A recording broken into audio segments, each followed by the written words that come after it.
Good afternoon, and I thought we would take a look at one of the more modern machines in my collection. Now, this is a Thorn VR204NV. This is a deck that is from around 1993, and like a lot of newer Thorn decks, I think the Thorn ones were rental only. This is based on a Sanyo. The Sanyo version is pretty much almost identical, although the Sanyo version has a different front fascia, similar buttons, well, identical buttons here, but these buttons are sort of more of an oval shape rather than the circular shape that you got here. Not a particularly expensive deck, I don't think. We had one of these on rental back in 1993, and in the end we actually bought it off of Radio Rentals, and it fell into my collection. Unfortunately, the original one that I had got damaged by a cat, unfortunately relieving itself over the power supply. I've subsequently looked at the power supply as I took it apart, and I potentially could have actually resolved and fixed the issue, but I decided to call it a day with that particular deck, and I went for this one. So I got this one off eBay a few years back for £25, and unlike the deck that I had, that was a two-head base model with long play only and standard play, this one is a NICAM hi-fi deck with 4 heads and long play. Now, I've got both remotes here, as I kept the remote from my original unit, and both of the remotes are very similar, except the NICAM version comes with a slow option, and well, that's really about it actually. So what I'm going to do is to get the lid off, and we can actually have a look inside of it. You can see just how these late VCRs really sort of crammed everything onto one board, and how much more compact they are inside. So let's get the lid off and take a look. So this is what the deck looks like inside. The main circuit board, which basically has pretty much almost everything on it, is underneath the actual metal deck assembly.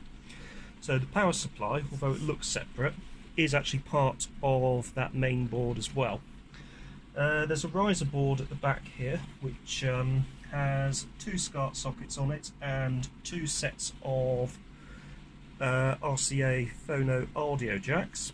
Those audio jacks cover both in and out. There's an additional board here, which isn't present on the lesser version of this machine, and I believe this actually sort of covers some of the additional features that this machine has. There's no markings on the board to suggest what it is apart from a serial number. You also have this assembly at the back of the deck here. The lesser version of this machine has a much shorter board here, so I'm not sure if this is a head amp circuit or something along those lines.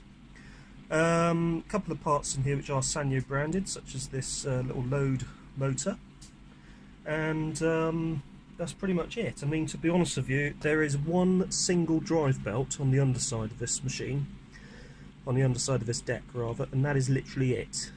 The rest of it is sort of handled by these cogs and a series of motors. You can see that the head has got, it actually has a total of 6 heads. 2 of those heads are for the audio, so the hi-fi audio heads. So what we're going to do is we're going to power it up and take you through some of the deck functions on the machine whilst the cover's off. So we've got the machine loaded. Oddly, there doesn't appear to be any clock display on the front. So I do actually have, and annoyingly I actually threw it out today, but it should still be outside in a dry area. So I should be able to retrieve the clock display from that before I actually take the rest of it to the tip. The problem with the other one is it had problems with actually loading the cassette, and to be honest with you, with these modern machines I don't really want to bother doing any kind of troubleshooting because they're not as easy to fix as the older machines that I tend to prefer. So the tape is currently in, and one thing about VHS machines, certainly later VHS machines, is they always lace the cassette as soon as you actually load up the cassette itself. So I'm just going to hit rewind a second.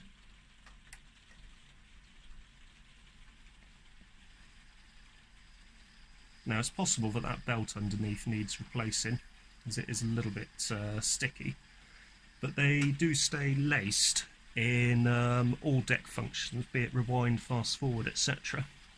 I believe that this was able to be achieved on these later decks because the heads were far more hard wearing. It was a trait of early Betamax, certain Sony Betamax decks, that they also stayed fully laced whilst a machine was in operation, and also sort of whilst the tape was in. What happens with this is it will stay fully laced, and after around about sort of 5 to 10 minutes or so, it will actually unlace the cassette and put the cassette, draw the cassette back into the cassette shell. Now it's actually rewinding at the moment, and this little foam thing back here is supposedly the auto head cleaning mechanism. And what tends to happen is that activates during deck functions, or between deck functions. So if you watch now, this will stop. And the little foam thing comes and just briefly touches the head drum that's spinning.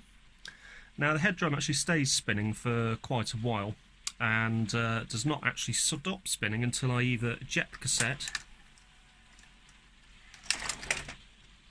or the machine is left stationary for, sorry, it's left idle for quite a period of time. So obviously everything else is pretty much standard VHS deck. There's nothing really massively different that's sort of developed over the time. You've still got a video lamp, you've still got the optical sensors, you've still got the, I've forgotten what they call it, an Omega wrap, I think, wrapping the tape around the heads. You've obviously got, I think these are, so you've got 1, 2, 3, 4, but the picture heads are actually, there's 2 individual heads in that little slit there. And you've got the other heads, which are for the hi-fi audio, which on this one actually uses NICAM encoding, which was obviously the big thing back then. Anyway, let's get this hooked up to the television and take a look at the picture quality. So we're giving it a bit of a fighting chance by using the SCART connection. So let's hit OK. And this was the big thing about these early 90s decks, is that they did have, in most cases, everything via a menu. So I'm not going to bother setting the clock. We're just going to go to see if we can actually get out of this.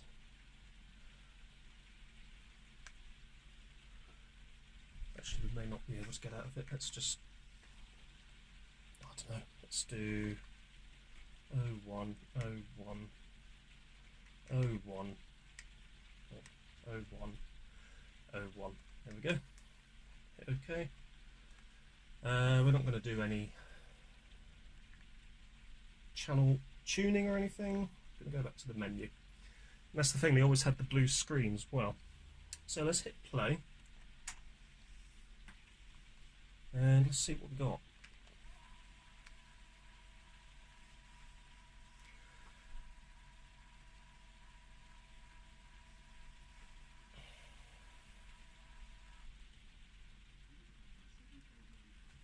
So really, for a deck of this age,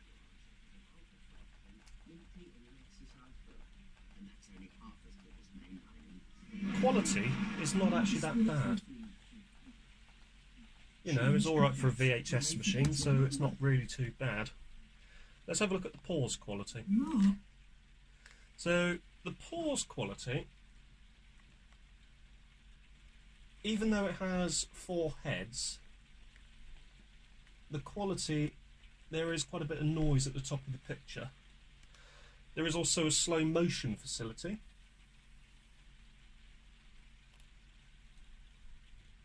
Which I'm not sure if you can increase or decrease the speed of that. No, you can't. It appears to be one particular set speed.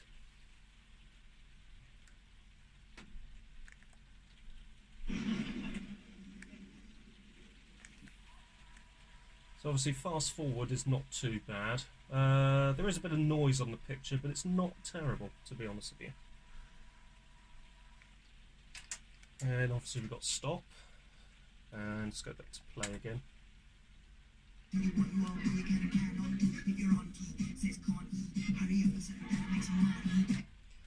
So the actual quality of the sound was near CD quality, but with a lot of these hi-fi decks and NICAM decks, you could actually sort of detect some interference on the actual sound itself, which I think came about because there was it was never a perfect sound reproduction. There was always a little bit of noise on the actual signal itself. I can't remember the exact reason. I think it was something to do with the proximity of the video heads. There were certain amounts of crosstalk.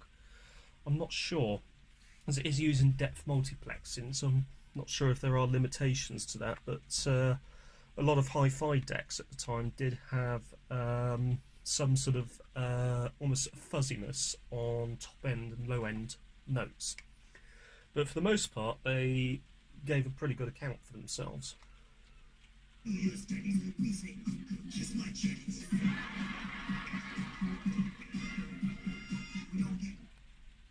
And the big thing about these sort of mid-90s decks is you did pretty much have almost everything on the actual deck itself. There were no sort of features that were sort of really skimped. You could, if you wanted, use the Video Plus codes that you used to get in all of the sort of TV listings at the time. The Video Plus worked very well, except if there was a time shift in the program, and there were updates to Video Plus which actually did take into account those time shifts. This particular machine had, and this is also common with the base model as well, if we just get out of this, it did have something ridiculous like a timer that would actually go on and allow you to sort of plan a year in advance. So if we actually have a look at the timer and we'll go to programming, you obviously put in the date, start time, end time, program number, and whether you want it to be long play or standard play. But you could also change it from daily to weekly. So I can have it weekly, so every day or every week. And what I used to do in the 90s was Star Trek The Next Generation was being shown at 6 o'clock every Wednesday on BBC Two. So I would have the machine permanently on timer, and I would have a weekly programme that would last for a year, that would record every Wednesday at 6 o'clock on BBC Two. If anybody wanted to use the machine, all they had to do was just pop my cassette out and use the machine as normal, as long as they just put my cassette back in and turn the machine back into standby. So really, for what it was and for the price, it was not a bad deck at all. There were better options out there, but for the money, you couldn't really sort of get a better value deck. Anyway, that's it for today. Just wanted to show you that newer machine from my collection. If you have found this video useful, don't forget to hit that like button, and also consider subscribing for more upcoming fascinating hobbies. Thank you very much for watching.